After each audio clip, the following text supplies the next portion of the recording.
आज हर एक क्षेत्र में, हर एक जगह शिक्षा का ही गूंज है, क्योंकि आज के जमाने में शिक्षा के बिना कुछ नहीं होने वाला है। आज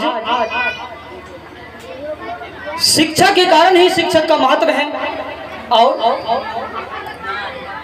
ज्ञान के कारण ही गुरु का महत्व है।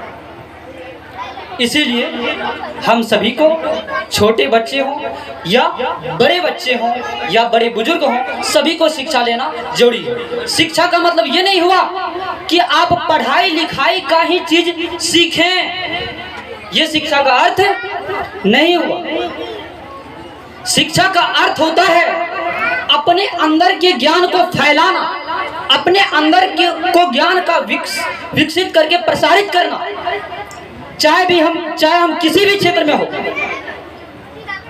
चाहे हम मिस्त्री के क्षेत्र में हो, चाहे डॉक्टर के क्षेत्र में हो, चाहे और किसी फील्ड में हो, हमें शिक्षा की आवश्यकता होती है। केवल किताबी ज्ञान से ही नहीं होता।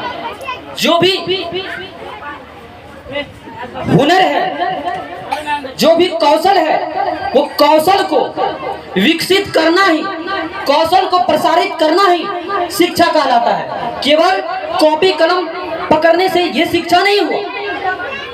कॉपी कलम के अलावे भी सामाजिक ज्ञान होना चाहिए, संस्कार होना चाहिए, बातचीत करने की तरीका में अंतर होना चाहिए, तभी तो शिक्षा का महत्व है।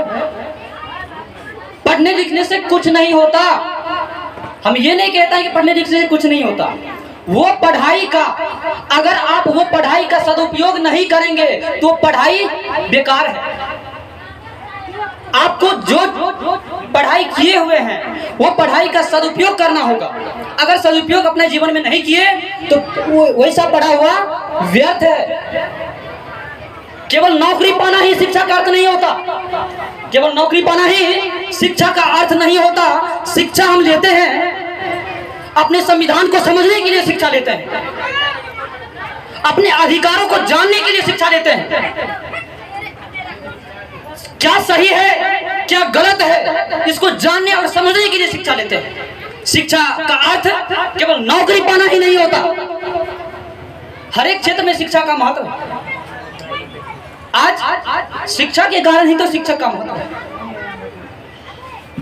इतना ही कहकर मैं अपने वाणी पर विराम देता हूं, क्योंकि बहुत विलंब होने जा रहा है और आप सभी के बीच हमारे संस्थान के छोटे छोटे नन्हे मुन्ने बच्चे और बड़ी बड़ी बहना भाइयां, सभी आप सबों के बीच कुछ सांस्कृतिक नृत्य, सामाजिक नाटक, लोकगीत, स्पीच आप सभी के बीच सुनाने वाले हैं और दिखाने वाले हैं। आप लोग शांति बना करके देखेंगे और किसी भी तरह का दिक्कत नहीं होने देंगे। अगर इस छोटे छोटे बच्चे के द्वारा जो भी गलतियां हो, जो भी त्रुटियां हो, कृपया करके इन्हें अबोध बालक समझकर क्षमा करने की कृपा प्रदान करेंगे। तो आइए काजल कुमारी स्पीच। काजल कुमारी आप आइए।